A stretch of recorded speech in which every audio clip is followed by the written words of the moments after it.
How you doing? Scotty Barrett back with another video. This video is a follow-up to the video that I posted a couple months ago from the Bureau of Customs abandoned package scam. I had been making videos about the Bureau of Customs and DHL, which I had brought legal action against for a package that still remains undelivered now for 150 days. That's right. Like I said, I had received an email. We've gotten many emails about these videos, people having similar problems. We are comparing notes, reading online. But that reporter that sent me that email told me that that Bureau of Customs abandonment package scam was sent to him. And then he sent me this very interesting article in the Manila Times, maybe giving us a better explanation of what the hell is going on with our package. DHL conniving with the Bureau of Customs and cheating first time importers. That explains a lot in itself. Like I said, I sent a small box, express shipping, via DHL. I paid $520. I mean, this was a pretty small box. It wasn't like some huge thing, and had some things that my assistant Mary gave me some money to buy, plus some secondhand electronics that I threw in there, wasn't currently using, and probably wasn't going to use in the near future. And basically, we declared the value at $1,150.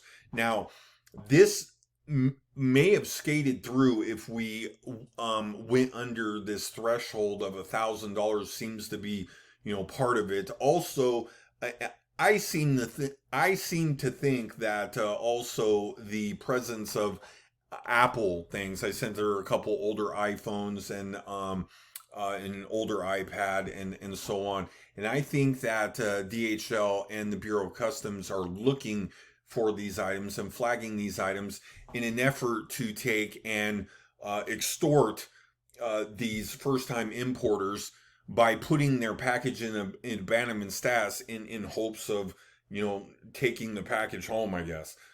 I'm going to read here parts of this article that I feel that are interesting and talk more about uh, our experience. I wrote 2 months ago about fake importers smuggling in goods with the complicity of corrupt Bureau of Customs officials. In that July 17th column, I discussed in details modus operandi being employed. Uh, Criminal enterprise, I had to look up that word. Normally, it would be the entity which is the subject of my column that would call the attention of the newspaper or myself to explain their side. To my surprise, it was the director of the victimized company who called me and requested that I desist from pursuing this story. This is also a very interesting statement. Mary, my assistant, did not want me to make these videos initially, and was did not want to participate in posting and putting on blast the Bureau of Customs and DHL in fear that she would not get these get her package. And I feel like that is covering for these criminals, and that more people need to come forward with these type of blasts against this and expose these people. I'm going to kind of jump down here, um, and I'm going to start reading here. Unsuspecting first time importers who are not familiar with custom procedures and processors are victimized by corrupt officials of the BOC in conveyance with the courier company that brings in the imported goods. The imported goods are held in custom bonded warehouse of the courier company. So yes, DHL was actually holding this package. This is also very interesting because many things went on, and after reading this article, completely, I do believe this is very consistent with the experience we had, and DHL Philippines is very much in on this scam. The courier, which had already been paid the shipping fees, in this case mine $520, then informed the first time importer that the shipment had been considered abandoned. That's right. She all of a sudden the package was just abandoned, which makes zero sense. This is where the long process of negotiations come in. These people are waiting for a handout, even though they've been paid for their services. So I'm going to skip down here a little bit to these two examples and comment as I read along. Nicole, not her real name, sets up her own startup business producing a line of perfume and aromatic scents. To realize this business, she extensively researches online and studied how to make perfume using essential oils and fragrances. Not reading the exact lines, I apologize. Using her savings, she imported a small volume of essential fragrances and oils from an online supplier. She paid for the shipping fees as informed by the seller of her DHL international tracking number. DHL Philippines informed Nicole that the shipment was being held by customs and she needed to apply for the release of the goods. The processing took more than 6 months. Frustrated, she sought a middleman to get the bottled oils released. We thought about using a middleman. Mary is also very well connected in Manila and has a lot of experience in shipping, working for a pharmaceutical company there. But we decided maybe it was not needed. The middleman offered to get her oils by replacing the held goods in the bonded warehouse of the DHL Philippines with bottled water. I don't know how they would have pulled off that trick. I would have liked to know. She got her oils but vowed to not do any importations again. She gave up on the startup business. Yeah, we are never, ever, ever shipping anything DHL, and I don't know if I will ship anything to the Philippines again, and I think Mary shares that opinion. So another story is Robert, not his real name, old gadget collector who buys items online. One day he saw a good stash of old recorders and bought them online, valued approximately 20,000 pesos, about $400. He paid the shipping fee amounting to more than 10,000 pesos, about $200, and to DHL International. Just like in the first example, DHL Philippines informed him that the shipment was deemed abandoned by customs and he must write to the district collector for a release of the shipment. That's similar. She didn't have to write a letter, but it's interesting how their requirements change. That's for sure. That was 4 months ago, and DHL Philippines has stopped communicating with them. That's right. DHL has stopped communicating. That was the reason why I brought the legal action here in the United States from Pack and Ship here in U.S. I had got their excuses.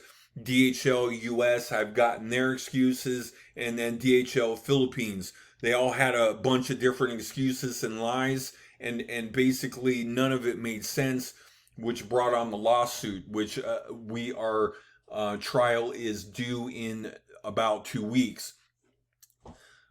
There are commonalities in these two examples. Both shipments were handled by DHL International, an international courier, package delivery and express mail service, which is a division of the German logistics firm Deutsche Post. I believe that's how you say it.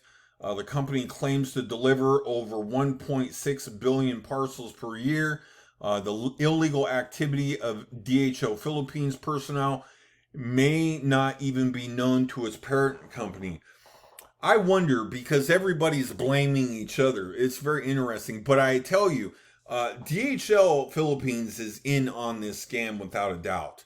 I will say that. They put you in a situation where the package goes into abandoned package, which is absolutely ridiculous. The people that are out there want to receive the package, and I don't know where they come up with the idea of an abandoned package. And it goes on later in this article to say that sister agency, the Presidential Anti-Corruption Communication P Commission, sorry, PACC, are playing footsies with the corrupt officials at the BOC. But with the way things are going, it might just do so. I got that call, which totally blew me out of the water there. Again, our package still remains undelivered. The package actually, so the reporter wraps up here and says, "When will these nefarious schemes stop?" I wonder. Actually, it's been 150 days now, like I said earlier in the video. I wonder if we're going to actually get this package. The Anti-Red Tape Authority, ARTA, should investigate the BOC and its processes. Actually, they should investigate DHL Philippines, honestly. The whole system is corrupt. Why is it not enforcing anti-red tape laws at the BOC? I do not want to believe the rumors that ARTA is its sister agency, the Presidential Anti-Corruption Commission. You would think Duarte, their president, would be all over this, seeing how he loves to bust drug dealers and corruption in the country. Come a long ways, and like I said, the trial also is in just under 2 weeks now, which I'm very much looking forward to seeing what happens when are a victim of this, and what DHL is going to do about it. So in closing here, if you would like to see the original abandoned package scam, you can click up here somewhere at the end of the video. And if you'd like to see the more about me taking DHL to small claims court, that video is probably down here somewhere. I hope that if you're watching this video, you haven't fell for this scam, and that you are able to get your package. I simply don't know what is going to be the result here. I am going to continue to live blog about this situation, and I hope you enjoyed this video. It was helpful to your situation and your fight against DHL and the Bureau of Customs. Have a wonderful Saturday morning.